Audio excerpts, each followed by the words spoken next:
Welcome back everyone, my name is David Heineman, and for today's video I want to start a new series called Was That Justified? Basically, I want to take a video of a physical altercation, analyze the video, and provide you with my opinion on whether or not the actions that we see within the video could be justified in the court of law under self-defense. Now this should go without saying, but I am not a lawyer. I am not any way involved with law, so this is 100% just my opinion based off of my understanding of the law. Nonetheless, I encourage all of you to do your own research based off of where you live, because believe it or not, laws vary state by state, but you want to make sure that if you ever do find yourself in a situation where you have to get physical, that you know exactly what you are legally allowed to do so that you still fall under the legality of self-defense. So let's get to today's video. You sat there and looked like a dumb.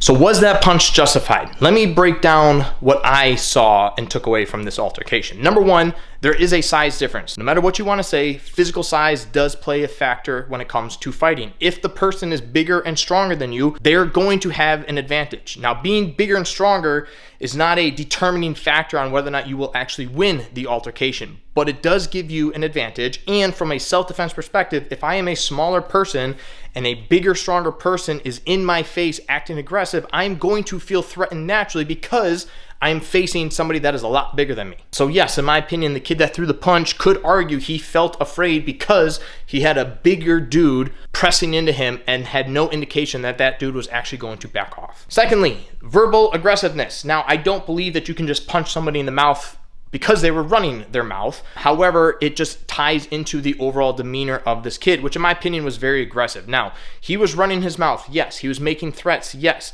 He was clearly just trying to start an argument. He was trying to get a reaction out of this kid. When you tie that verbal aggressiveness with the rest of his body language and you put all of that together, it comes across as very aggressive. Typically, when somebody is getting aggressive towards you, their voice is going to be one of the first things that you see and hear. They are going to be screaming at you, swearing at you, calling you names, again, trying to stir up your emotions, trying to create an argument. So even though, yes, running your mouth doesn't justify getting punched in the face, it definitely, in my opinion, is a contributing factor. The third one that I noticed was the invasion of his personal space. It is our right to protect our personal space. We do not want to allow people within arm's reach of us. Now, I say that, but you have to understand that when we're out in public, at the grocery stores, in line, on public transportation, people are always going to be within your personal space. However, when you are clearly trying to get away from this other person, such as the kid was doing, he's clearly trying to back off, and the bully is continuously pressing forward, that's an invasion of personal space. That is an aggressive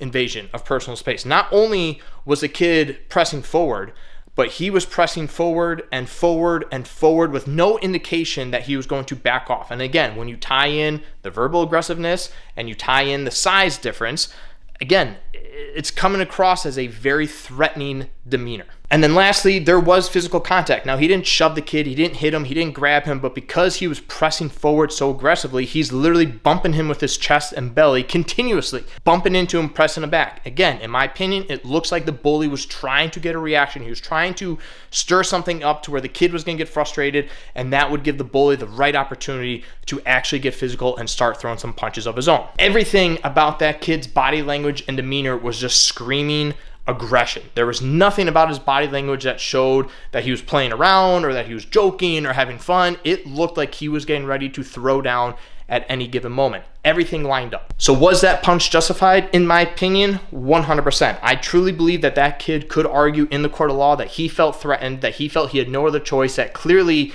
he wasn't getting away from this guy, and that he felt it was better for him to throw the first punch than to be on the receiving end. Anytime you get physical and you decide to put your hands on another person, you are now fighting. Believe it or not, the moment you put your hands on somebody else, you are now fighting, so you do have to be prepared for that, because if this kid butchered that punch and didn't connect the way that he wanted to, or he missed, he's got to be prepared for the bully to unleash his wrath, right? So anytime you put your hands on somebody, get prepared. You're now fighting. In addition to that, you need to make damn sure that throwing that punch is worth it, because you are going to face consequences. Now, fortunately, in this situation, the guy did not hit his head. He fell flat down on his butt, best case scenario, because had he slammed his head into the concrete and things turned fatal, that kid could be facing some serious charges. And that's something that everyone needs to remember. Throwing one simple punch could very well change your life forever, because if it turns fatal or the person suffers serious injuries and you can't justify that punch as self-defense, you're going to be in a world of hell and a lot of legal trouble. Now, in my opinion, throwing a punch or getting physical at all should always be your absolute last resort. Your best option is always going to be